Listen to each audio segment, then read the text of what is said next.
Kita beralih ke penanganan kondisi pasca banjir di Bekasi, Jawa Barat, Saudara. Sejumlah kendaraan roda 2 dan roda 4 yang rusak akibat banjir masih terlihat di kawasan Pondok Gede Permai, Bekasi. Sisa lumpur terlihat masih menempel pada kendaraan yang belum dipindahkan oleh pemiliknya.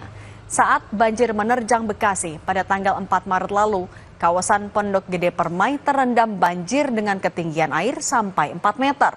Hingga hari ini, warga terdampak banjir masih harus membersihkan rumah yang terdampak lumpur akibat banjir.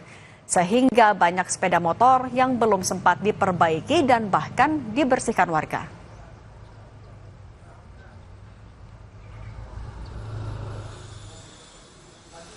Banyaknya mobil yang terendam saat banjir melanda Bekasi pada Selasa lalu membuat sejumlah bengkel di Bekasi kebanjiran permintaan layanan servis kendaraan yang rusak akibat banjir. Salah satu pemilik bengkel di Bekasi, Biso Warno, mengatakan sampai harus menolak layanan servis dari pemilik mobil karena sudah terlalu banyak permintaan yang masuk. Menurutnya, rata-rata mobil yang terendam banjir banyak mengalami kerusakan pada sistem kelistrikannya. Untuk biaya perbaikan sendiri bisa mencapai lebih dari 4 juta rupiah, tergantung pada tingkat kerusakan mobil.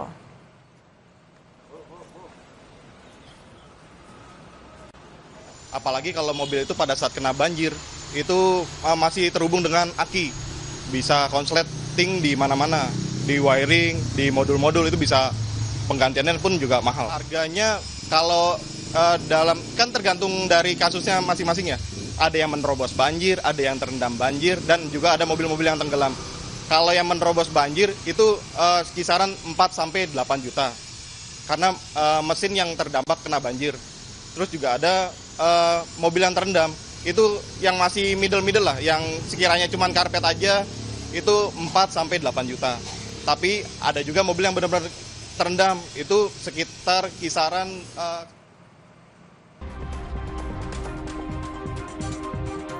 Usai banjir bandang di Kecamatan Palabuhan Ratu, Sukabumi, rumah warga yang berada di bantaran Sungai Cipalabuhan rusak parah.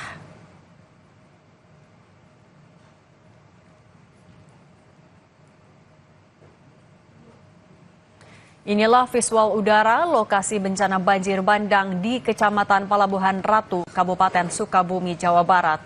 Selain rumah rusak, tumpukan sisa puing bangunan masih menumpuk di bantaran sungai dan belum dibersihkan. Sungai Cipalabuhan yang berada di tengah permukiman warga meluap deras hingga merendam dan merusak permukiman saat banjir terjadi kemarin.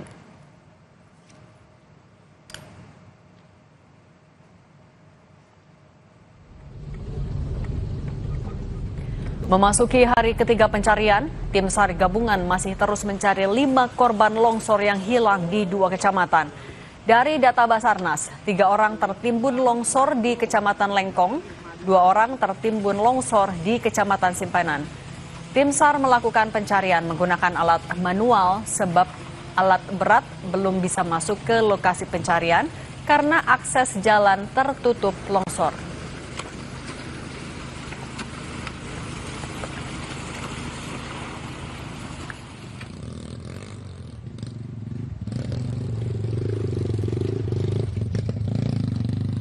Yang di Kecamatan Lengkong, tim kami sudah bisa menembus ke LKP. Kemudian ke depan mungkin kami akan bekerja sama lagi dengan teman-teman dari BPBD ataupun teman-teman relawan dari komunitas relawan untuk bisa membuka akses jalur yang ada di Lengkong maupun di Simpanan.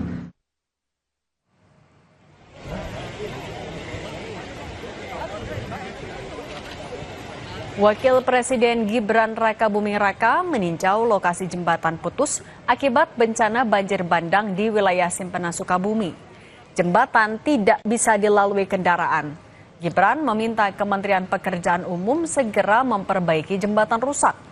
Setelah selesai meninjau jembatan Cidadap, Gibran kembali melanjutkan kunjungannya ke wilayah Palabuhan Ratu dan Gumelar yang menjadi lokasi banjir bandang.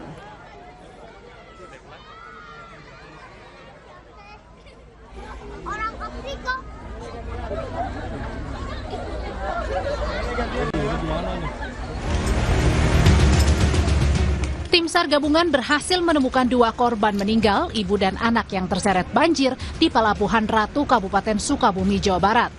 Keduanya ditemukan di bawah material reruntuhan rumah yang ambruk terseret banjir.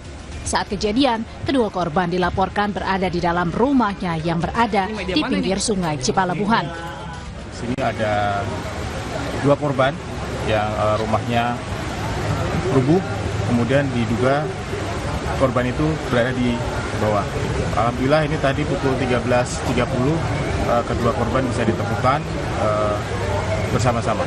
Untuk jenis kelamin dan hubungannya apa, Pak? Sekeluarga atau? Ini ibu dan anak. Ya. Usai korban ditemukan meninggal, warga kesal dengan suami sekaligus ayah korban banjir bandang Sukabumi, Aang.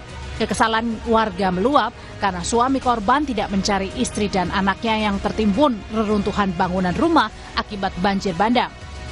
Akibat amukan warga, suami korban, Aang, sementara diamankan polisi. Saat ini tim SAR gabungan masih terus mencari 5 korban banjir bandang dan longsor yang hilang di 2 kecamatan. Dari data Basarnas, 3 orang tertimbun longsor di Kecamatan Lengkong, 2 orang tertimbun longsor di Kecamatan Simpenan.